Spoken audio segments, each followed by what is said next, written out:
Camp McGovern, where most of the Nebraska soldiers lived, was a surprisingly comfortable place. Here's a look at how Task Force Huskers soldiers lived in Bosnia and how they coped with months away from loved ones. It's daybreak at Camp McGovern in northern Bosnia. Specialist Joshua Harris rouses fellow troops with a non-traditional version of a traditional wake-up call. I asked the people in charge, and they were like, yeah, you can bring your instrument. Just bring it down during Thanksgiving break. I brought it down during Thanksgiving break, and they just kind of looked at me like, what the heck is that? I was like, oh, it's my tuba. I play the tuba. So you like hearing that tuba in the morning? No. I'd rather hear a trumpet, but it's an interesting twist on reveille.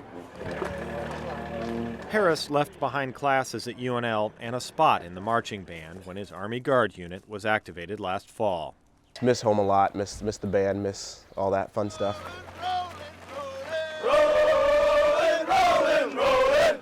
There are other students and loan officers, mechanics, and police officers.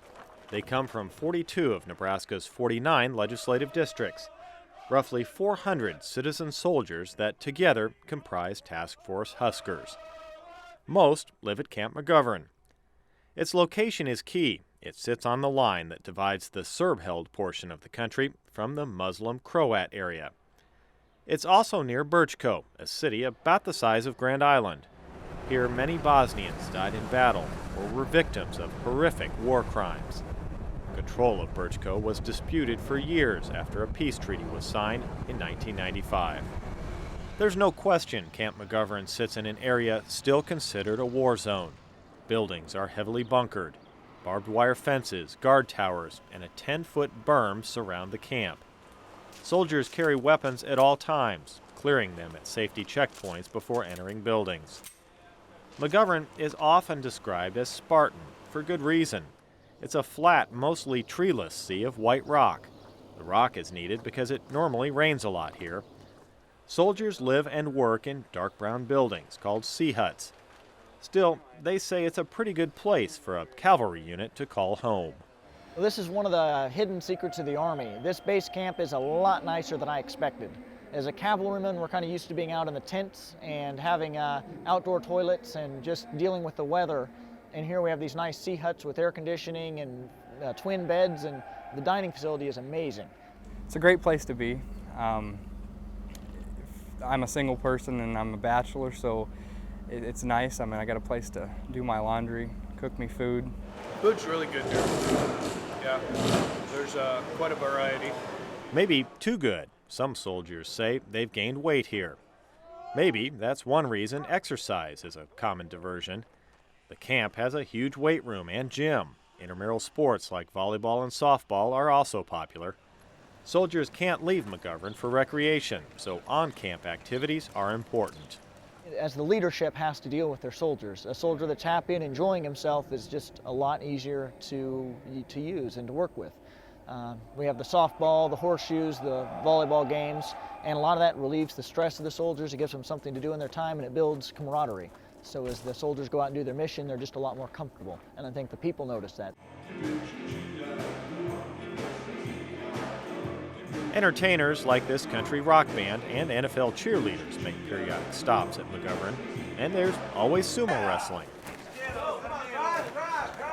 Soldiers also kill time outside and inside their rooms. This typical sea hut room houses 4 soldiers. It's large enough for 10. We just section everything off so we kind of have our personal space.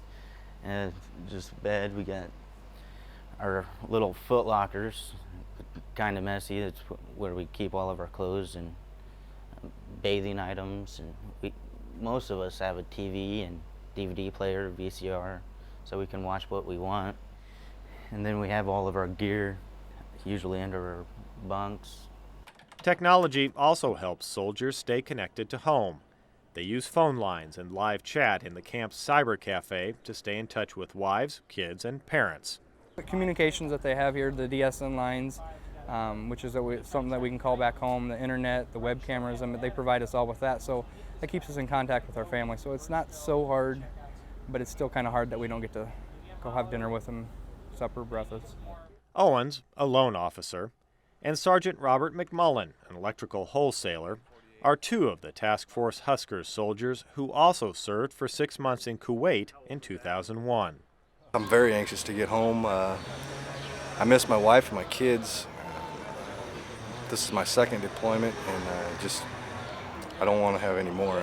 First thing my wife told me was how fat her cheeks were. Then there are soldiers like Jason Von Hoff. He's looking at photos of Emmy, his newborn daughter, just hours after she was born in Lincoln. Jason's father emailed the pictures. The wives of more than 20 other Task Force Huskers soldiers gave birth while their husbands were in Bosnia. You feel connected, but at the same time you're still far, and you just want to touch them and hold them. I had lots of support from my mother and father-in-law. They were with me and they helped me, so I had help, but he wasn't there to support me as a husband, so that was the hardest part, just not having him there. Raquel's had her hands full the last few months, caring for a newborn, and Tristan, their preschooler. The late night feedings, I miss him being able to, do some of that, and also when our 2.5-year-old needs something too, really miss having an extra hand or just having a dad around to take him to do dad things. So give her a kissy. Give her a kissy. It's something that's happened to the Von Hoff family before, during World War II. Jason's grandfather, he served in the Navy, and his grandma was in the same situation with her daughter being born, and he wasn't home and coming back 8 months later to see his daughter, so it's kind of almost becoming a family tradition. Jason and Raquel both say it's a tradition that's difficult, but worth the sacrifice.